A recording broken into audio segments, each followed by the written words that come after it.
Lydia Abrams, a 65-year-old mother of two and animal lover, went missing from her 117-acre property, Bonita Vista Ranch in Mountain Center, California, on June 6, 2020. Her fiancé, Keith Harper, reported her missing after she suddenly disappeared following a lunch conversation. Despite intense searches, Dia has not been found, and her disappearance remains a mystery. Join us as we delve into the case of Lydia Abrams, a woman remembered for her positivity and kindness, and uncover the truth behind her mysterious disappearance. Lydia Abrams made her home on the 117-acre property known as Bonita Vista Ranch, which she owned near the city of Mountain Center, California. The 65-year-old widower is the mother of two adult children. Her loved ones and friends remember her as a positive and upbeat woman who had a soft spot in her heart for all kinds of animals and always tried to see the best in others. Clem Abrams, Dia's spouse of 34 years, passed away in 2018, which left her in charge of the ranch after inheriting it. The lifestyle of Dia and Clem Abrams was quite luxurious. They were reportedly worth millions. Clem had made his family financially stable as a successful real estate developer. Dia and Clem had two kids, a daughter named Cressera and a son named Clinton. She took great care to keep up her beauty, was a tremendous animal lover, and was a kind, sympathetic person. When Clem passed away, he designated his adult children as the estate's executors. Clem and Dia had a prenuptial agreement upon getting married in 1984. There would be some court appearances for Dia to try to acquire access to their funds due to specifics with that agreement.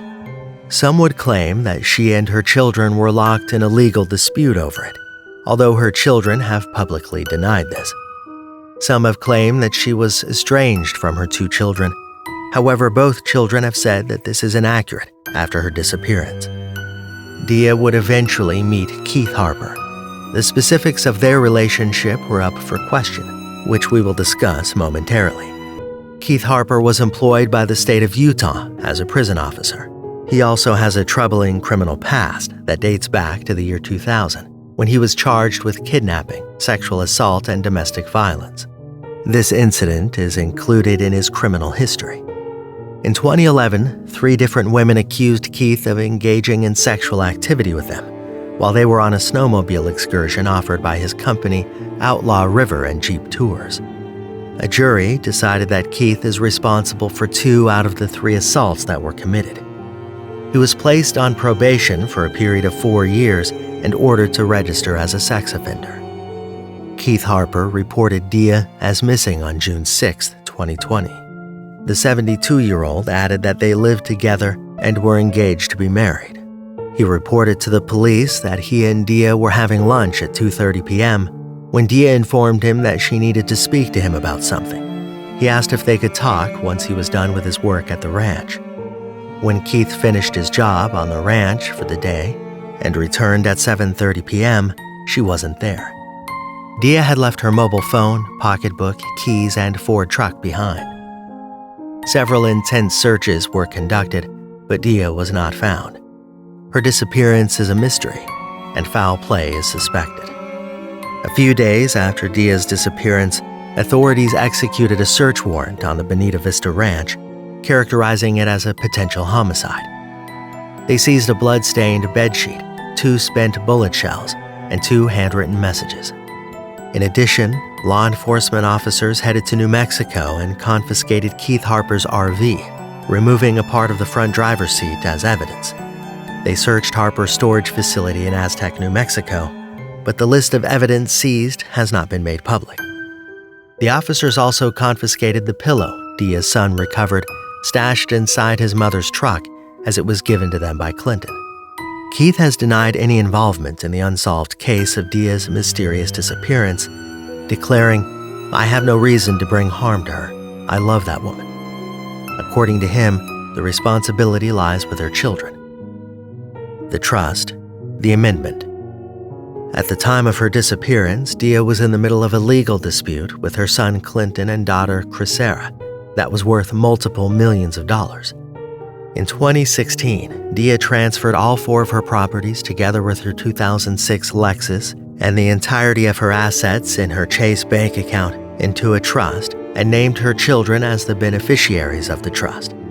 Following her husband's death, the mother of 2 challenged her prenuptial agreement, claiming the right to $6.7 million. Dia's children argued against her request. In reaction, Dia made the necessary changes to her trust in May of 2020 and removed both of them. In their stead, Keith was named in her will to serve as the primary trustee, beneficiary, and executor of her estate. Dia's neighbor, Diana Fetter, who's 54 years old, has been named as a co-trustee. The amendment states, "Trust leaves nothing but her love and affection to her son Clinton Abrams and daughter Crisara Abrams." Instead, Dia left $5,000 to longtime ranch employee Isidro Garcia and $5,000 to a woman named Julia Stanford. The change was made only a little over a week and a half before Dia disappeared without a trace. The neighbor. Diana Fetter was Dia's next-door neighbor. Diana claims Dia was afraid her children were going to come in and take everything. She mentions Dia once informed her that if anything happened to her, the children would be to blame, and that she made me promise they wouldn't be allowed in the home. Diana also denies having a romantic relationship with Keith. In a secretly recorded interview with a private investigator hired by Dia's son, Diana admits stealing a .38 revolver she found in Dia's truck and keeping it in her possession for 2 months before handing it over to Keith. Diana is referred to as a neighbor in all sources, yet Diana herself reveals in an interview that she does not even live in the state of California. She sold her house and relocated to Georgia after Dia vanished. There's also an interview with Diana in which the reporter mentions that the ranch's mortgage is many months late. She says that this is inaccurate because she pays the bills and has proof. The interviewer hands over a petition that includes copies of the mortgage statements and states that the mortgage is in fact past due. Diana strongly denies it. So now that Dia is gone, Keith and Diana appear to have taken over the property. Keith even told Isidro, a longtime ranch worker, that at 70 years old, he hoped to live another 5 years. 5 years is the period required in California for someone to be pronounced legally dead. And this is the time limit Keith needs to lay claim to Dia's inheritance, which is worth millions of dollars. The son. Clinton Abrams believes Keith was never his mother's fiancé. Clinton said that prior to her disappearance, he had never met Keith and had no idea he existed. He insists his mom was not engaged and didn't wish to remarry. According to him, in one of the letters found in her home, Dia wrote she was in fear for her life. He didn't reveal who she was afraid of. Dia's decision to withdraw him and his sister from her trust, according to Clinton, was expected and not personal. He insisted they spoke regularly, stating, quote, "There was only a deep love between all of us. I loved her so deeply and tenderly," unquote. Clinton and his sister Crisara filed a petition on March 9, 2021, to have Keith and Diana removed from Dia's trust. According to the document, Keith is a possible perpetrator of a crime that resulted in Dia's disappearance, and he has been romantically linked with Diana since the beginning of their relationship. The new employee.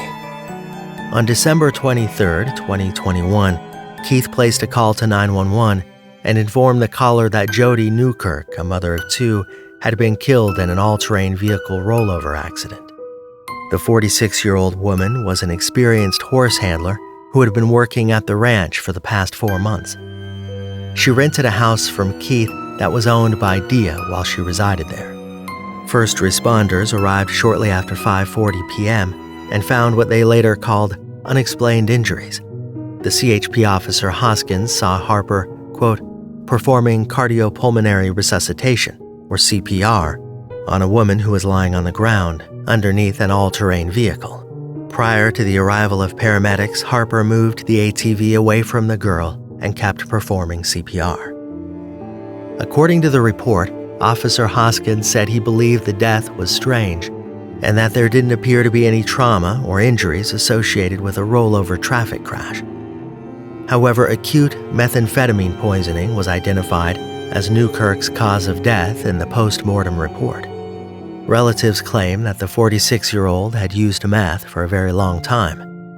The cause of death was included in the autopsy report as undetermined, despite the fact that a meth overdose was discovered, since there was no evidence to identify if Newkirk provided the narcotics to herself or if someone else administered them. During the process of packing up Jody's stuff, her relatives discovered multiple diary entries and letters written to Keith that were located in her home. It has been disclosed by a number of sources that the two individuals may have previously shared an intimate relationship that deteriorated into hostility. Jody said in the letters that Keith wasn't the person he pretended to be, and that she didn't get paid for her job on the ranch. Jody also claimed that she had a strange feeling about a letter he had sent her in which he wrote that he was going to miss her, writing, "What the hell was that about? And you never did elaborate. Anyhow, I don't like the way that sounds. Not a bit. It's weird." Recent updates. Following mediation sessions, the probate court looked to be nearing resolution in early August 2022. A settlement term sheet was signed by all parties on August 5th. However, before all parties could sign off on a formal settlement deal, Harper's attorney died unexpectedly on August 31st. Following his death, Harper hired a new counsel and filed court documents disputing the settlement, claiming the term sheet was just bullet points and thus unenforceable as a legal agreement. The proceeds from asset and property sales would be retained by an independent trustee and used to pay a $300,000 reward for information leading to the arrest and conviction of those guilty for Abrams' disappearance. According to the provisions of the agreement, an independent trustee would be appointed to manage and distribute Abrams' estate, which included the Bonita Vista Ranch and 2 residential properties in Mountain Center. Keith Harper, who still resides on the Bonita Vista Ranch, would remain as co-trustee with limited powers to preserve the ranch property and cattle until the property is sold in accordance with the provisions of the settlement. If the court finds Dia Abrams is deceased, or if she's not found by June 6, 2025, 5 years after her disappearance, the agreement provides for 50% of her liquidated wealth to go to her adult children and 50% to Keith Harper. Future hearings in Riverside County Probate Court have been scheduled for January 5, 2023 and March 23, 2023, according to Judge Evans. So, what are your thoughts about this mysterious case? Is Dia still alive? If not, who was the culprit? Let us know your thoughts in the comments below. That's all for this video. For more true crime story videos, like, share, subscribe, and turn on the notifications. See you in the next video. Till then, take care, and thanks for watching.